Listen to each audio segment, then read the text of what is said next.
ચાલો આજે વાત કરીએ ગુજરાતી કહેવતોની। આ કહેવતો એટલે શું?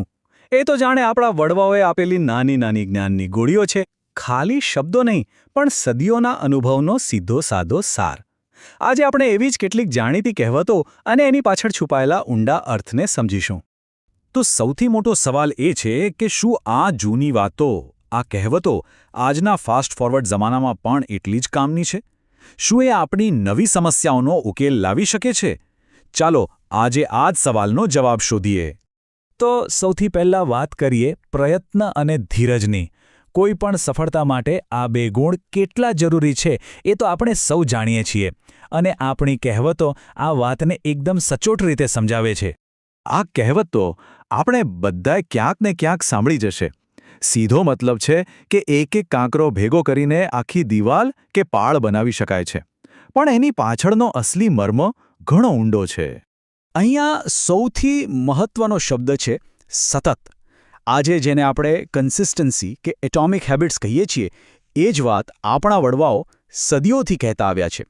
ભલે શરૂઆતમાં પરિણામ એકદમ નાનું લાગે, પણ સમય જતાં એની અસર જબરદસ્ત હોય છે। જરા વિચારો, રોજની ફક્ત 15 મિનિટ। કોઈને લાગે કે આટલામાં શું થશે, પણ જો તમે હિસાબ કરો તો વર્ષના અંતે એ 90 કલાકથી પણ વધારેનો અભ્યાસ બની જાય છે। બસ આ જ તો છે નાના પગલાંની તાકાત, જે આપણને મોટી મંજિલ સુધી પહોંચાડે છે। હવે આપણી બીજી કહેવત પર આવીએ, જે છે ધીરજના ફળ મીઠા। આ તો જાણે જિંદગીનો એક સુવર્ણ નિયમ છે, ખરું ને? આજના ઇન્સ્ટન્ટ જમાનામાં જ્યાં આપણને બધું જ ફટાફટ જોઈએ છે, ત્યાં આ કહેવત આપણને થોભવાનું શીખવે છે। એ સમજાવે છે કે ઉતાવળે આંબા ના પાકે। સાચી સફળતા અને સારા પરિણામ માટે સમય આપવો જ પડે છે, ધીરજ રાખવી જ પડે છે। આ વાત રોકાણના કિસ્સામાં એકદમ બંધ બેસે છે। જે લોકો ઝડપી કમાણીના લોભમાં ખોટા નિર્ણયો લે છે, એ ઘણીવાર નુકસાન કરે છે, જ્યારે જેઓ ધીરજ રાખીને લાંબા ગાળાનું રોકાણ કરે છે, એમને જ ખરા અર્થમાં મીઠા ફળ મળે છે। ચાલો હવે આગળ વધીએ અને વાત કરીએ લોકોને પારખવાની કળા વિશે। આ વિભાગમાં આપણે એવી કહેવતો જોઈશું જે આપણને માણસોને ઓળખવામાં મદદ કરી શકે છે। વાહ, કેટલી સરળ પણ ધારદાર વાત છે! આ કહેવત આપણને ચેતવે છે કે જે દેખાય છે એ હંમેશા સાચું નથી હોતું। દરેક સફેદ દેખાતી વસ્તુ દૂધ નથી હોતી। મતલબ કે કોઈના બાહ્ય દેખાવ પરથી, એના સારા દેખાતા વર્તન પરથી તરત જ કોઈ નિર્ણય પર ન આવી જવું જોઈએ। ઊંડાણપૂર્વક જાણ્યા સમજ્યા વિના કરેલો વિશ્વાસ ઘણીવાર ભારે પડી શકે છે। આજકાલના ઓનલાઈન શોપિંગના જમાનામાં તો આ કહેવત રોજ કામ લાગે છે। ફોટામાં વસ્તુ એકદમ ચમકદાર દેખાય, પણ ઘરે આવે ત્યારે હકીકત કંઈક જુદી જ હોય। એટલે જ દેખાવ પર નહીં, ગુણવત્તા પર ધ્યાન આપવું જ જરૂરી છે। આ કહેવત એવા લોકો માટે છે જેઓ દંભી હોય છે, મોઢા પર એકદમ મીઠી મીઠી વાતો કરે, પણ અંદરથી એમના ઈરાદા સારા ના હોય। જુઓ, અહીંયા આ બેવડા વ્યક્તિત્વને કેટલું સ્પષ્ટ રીતે બતાવ્યું છે। એક તરફ એવો દેખાવ જાણે એમનાથી સારો માણસ કોઈ છે જ નહીં, અને બીજી તરફ અંદર છુપાયેલી કપટની છરી। આ કહેવત આપણને આવા બે મોઢાવાળા લોકોથી સાવધાન રહેવાની શીખ આપે છે। હવે આપણે આપણા ત્રીજા અને છેલ્લા વિભાગમાં પહોંચી ગયા છીએ। અહીં આપણે દૃષ્ટિકોણ અને સાવચેતી રાખવાના મહત્વ વિશે વાત કરીશું। કેટલી સરસ કહેવત છે! દૂરથી જોઈએ તો પહાડ કેટલા સુંદર અને શાંત લાગે, નહીં? પણ જ્યારે એને ચડવાનું શરૂ કરીએ ત્યારે જ એની અસલી મુશ્કેલીઓનો ખ્યાલ આવે છે।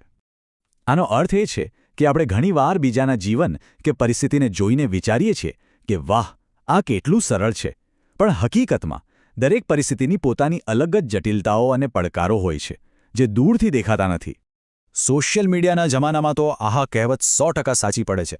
આપણે લોકોની સફળતાની ચમકતી તસવીરો જોઈએ છીએ, પણ એ તસવીર પાછળની મહેનત, સંઘર્ષ અને આંસુ આપણને દેખાતા નથી। એટલે જ સરખામણી કરવાનું ટાળવું જોઈએ। એક નાનકડી પણ ખૂબ જ શક્તિશાળી વાત। આ કહેવત આપણને લોભના ખતરનાક પરિણામો વિશે ચેતવણી આપે છે। જ્યારે કોઈ વ્યક્તિના મનમાં લોભ ઘર કરી જાય છે, ત્યારે એની સારા નરસાને પારખવાની શક્તિ જતી રહે છે। એ પોતાના ફાયદા માટે એવા કામ કરી બેસે છે જેનાથી એના સારા ગુણો અને વર્ષોની કમાયેલી ઇજ્જત પળભરમાં માટીમાં મળી જાય છે। આ ઉદાહરણ બરાબર સમજાવે છે કે કેવી રીતે ટૂંકા ગાળાનો લોભ લાંબા ગાળે મોટા વિનાશનું કારણ બને છે। જ્યારે લોભનું પલડું ભારે થાય ત્યારે નીતિમત્તા, પ્રામાણિકતા અને પ્રતિષ્ઠા બધું જ નીચે જતું રહે છે. તો આપણે જોયું કે ભલે આ કહેવતો સદીઓ જૂની હોય પણ એમાં રહેલું જ્ઞાન આજે પણ એટલું જ તાજું અને ઉપયોગી છે. એ આપણને જિંદગીના અલગ અલગ તબક્કે સાચો રસ્તો બતાવવાનું કામ કરે છે. ચલો આજના મુખ્ય મુદ્દાઓ ફરી એકવાર જોઈ લઈએ. આ કહેવતો આપણને શીખવે છે કે નાના નાના પ્રયત્નોથી મોટી સફળતા મળે છે. દેખાવ પરથી છેતરાવું નહીં, ધીરજ રાખવી, લોભથી દૂર રહેવું અને કોઈ પણ પરિસ્થિતિને પૂરી સમજ્યા વગર એના પર અભિપ્રાય ન આપવો. આ બધું જ જ્ઞાન આજે પણ એટલું જ મૂલ્યવાન છે. હવે અંતમાં એક સવાલ વિચારવા જેવો છે. પોતાની જિંદગીની અત્યારની કોઈ પરિસ્થિતિ વિશે વિચારો. શું આમાંથી કોઈ એક કહેવત એ પરિસ્થિતિમાં સાચો રસ્તો નથી બતાવતી? કારણ કે આ શાણપણ સમયની સાથે ક્યારેય જૂનું નથી થતું. Thank you.